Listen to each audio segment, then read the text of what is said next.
Today I am going to tell you about a story.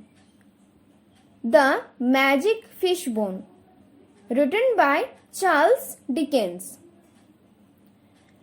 At first, we have to know about the author. Charles John Hotham Dickens, 1812 to 1870, 1812 সালে জন্মগ্রহণ করেছেন এবং 1870 সালে মৃত্যুবরণ করেছেন।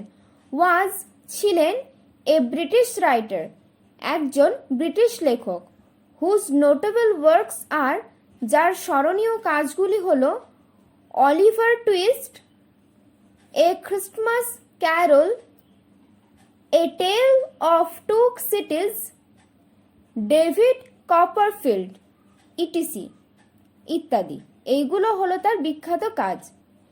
During his life time, তার জীবনকালের সময় অর্থাৎ যখন তিনি জীবিত ছিলেন, এবং ইভেন ইন প্রেজেন্ট টাইমস, এমনকি বর্তমান সময়গুলিতেও, his works have always enjoyed great popularity, তার কাজগুলি সর্বদাই জয় করেছে বিরাট জনপ্রিয়তা।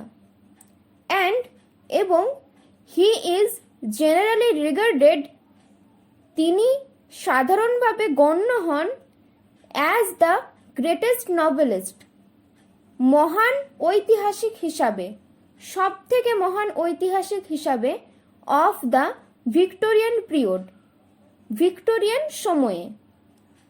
দ্য প্রেজেন্ট টেক্সট, বর্তমান পাঠ্যটা, ইজ অ্যান অ্যাডাপ্টেশন, একটা সংগৃহীত অংশ বা একটা সংক্ষিপ্ত সার, from his popular short story, তার জনপ্রিয় ছোট গল্প থেকে, দ্য ম্যাজিক ফিশবোন, যেটার নাম হলো the magic fishbone.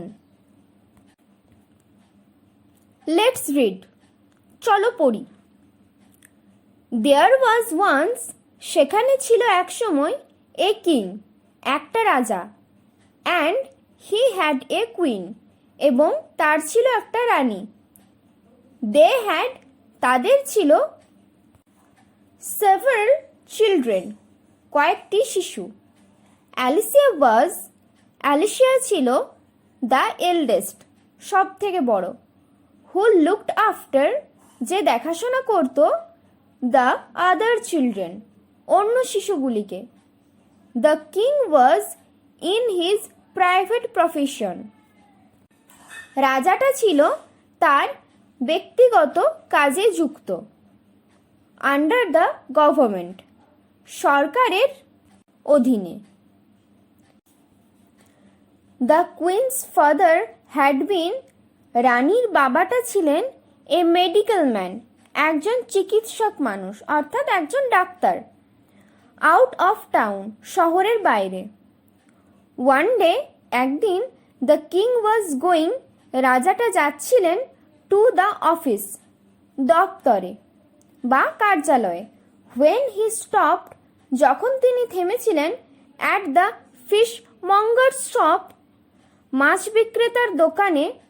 He needed, তার প্রয়োজন ছিল, টু বাই, কিনতে, এ pound and a half, 1 pound এবং অর্ধেক পাউন্ড, অর্থাৎ 1.5 পাউন্ড। পাউন্ড হলো ওজন পরিমাপ করার একক। তো তার 1/2 পাউন্ড আর 1 পাউন্ড অর্থাৎ 1.5 পাউন্ড প্রয়োজন ছিল। কি? অফ স্যালমন, অর্থাৎ স্যালমন মাছ। Which the queen had requested him, যেটা রানীটা তাকে অনুরোধ করেছিল, টু সেন্ড হোম, বাড়িতে পাঠাতে। He had not proceeded far after finishing his shopping, সে তার কেনাকাটা শেষ করে খুব বেশি দূর পর্যন্ত অগ্রসর হয়নি বা এগিয়ে যায়নি। হোয়েন, যখন, দ্য ফিশমঙ্গার্স এরান্ড বয়, মাছ বিক্রেতার কাছে কার্যরত বালকটা, কেম রানিং আফটার হিম, তার পেছনে দৌড়ে এসেছিল। হি সেড, সে বলেছিল, স্যার, প্রভু, ইউ ডিড নট নোটিস, আপনি লক্ষ্য করেননি, দ্য ওল্ড লেডি, বৃদ্ধ মহিলাটিকে, ইন আওয়ার শপ, আমাদের দোকানে। হোয়াট? Old lady? বয়স্ক মহিলা? ইনকোয়ার্ড, জিজ্ঞাসা করেছিল দ্য কিং, রাজাটা। আই স নান, আমি কাউকে দেখিনি। নাও, এখন, the king had not seen, রাজাটা দেখেনি অ্যানি ওল্ড লেডি, কোনো বয়স্ক মহিলাকে। বিকজ, কারণ, সি হ্যাড বিন ইনভিজিবল, সে ছিল অদৃশ্য, টু হিম, তার কাছে, দো ভিজিবল, যদিও দৃশ্য ছিল, টু দ্য ফিশমঙ্গার্স বয়, মাছ বিক্রেতার ছেলেটার। অর্থাৎ মাছ বিক্রেতার ছেলেটার কাছে ওই বৃদ্ধ মহিলাটি দৃশ্যমান ছিল। Now activity 1, tick the correct alternative, বেছে নাও সঠিক বিকল্পটি। A, Alicia looked after, Alicia দেখাশোনা করত, ফার্স্ট দ্য ফিশমঙ্গার অর্থাৎ মাছ বিক্রেতাকে, second her brothers and sisters, তার ভাই বোনদেরকে, থার্ড দ্য ওল্ড লেডি, বয়স্ক মহিলাটিকে। সঠিক অ্যান্সারটা হলো second, her brothers and sisters, তার ভাই বোনদেরকে। বি, দ্য কুইন্স ফাদার, রানীটার বাবা, হ্যাড বিন এ, ছিলেন একজন, ফার্স্ট মেডিকেল ম্যান অর্থাৎ চিকিৎসক মানুষ বা চিকিৎসক, সেকেন্ড পোস্টম্যান অর্থাৎ পিয়ন বা পত্রবাহক, থার্ড টেইলর অর্থাৎ দর্জি। তাহলে এখানে অ্যান্সারটা হবে ফার্স্ট মেডিকেল ম্যান অর্থাৎ চিকিৎসক মানুষ। সি, দ্য কিং ওয়ান্টেড, রাজাটা চেয়েছিল, টু বাই, কিনতে, স্যালমন ওয়েইং অর্থাৎ স্যালমন যে মাছটা তার ওজনটা, ফার্স্ট এ পাউন্ড অর্থাৎ 1 pound, second A pound and a half, 1 pound এবং অর্ধেক, থার্ড 2 পাউন্ডস অর্থাৎ 2 পাউন্ড। তাহলে অ্যান্সারটা হবে second, A pound and a half, 1 pound এবং আরও অর্ধেক। D, the old lady had been visible two, বয়স্ক মহিলাটা দৃশ্যমান ছিল, ফার্স্ট দ্য কুইন্স ফাদার অর্থাৎ রানীর বাবার কাছে, সেকেন্ড দ্য কিং, রাজার কাছে, থার্ড দ্য ফিশমঙ্গার্স বয় অর্থাৎ মাছ বিক্রেতার ছেলেটার কাছে। তাহলে এখানে অ্যান্সারটা হবে থার্ড, দ্য ফিশমঙ্গার্স বয়, মাছ বিক্রেতার ছেলেটার কাছে। Now activity 2, rearrange the following sentences, নিচের বাক্যগুলিকে পুনরায় সজ্জিত করো, ইন দ্য কারেক্ট অর্ডার, সঠিকভাবে, অ্যান্ড পুট দ্য নাম্বারস, এবং সংখ্যাগুলি লেখো, ইন দ্য গিভেন বক্সেস, দেওয়া বক্সগুলিতে বা বাক্সগুলিতে। নিচে 6টি সেন্টেন্স দেওয়া আছে যেগুলো ঠিকঠাকভাবে লেখা নেই, অর্থাৎ পরপর লিখে দেওয়া নেই। এগুলোকে ঠিকঠাক করে নিয়ে আমাদেরকে আরেকবার লিখতে হবে। তো আমি তোমাদেরকে এই যে বক্সগুলো দেওয়া আছে এই বক্সগুলোতে কোনটার পর কোনটা হবে সেই নাম্বারগুলো বলে দিচ্ছি। First, the old lady has been invisible to the king, বয়স্ক মহিলাটি রাজাটির কাছে অদৃশ্য ছিল। এটা হবে 6 নাম্বার অর্থাৎ একদম লাস্ট।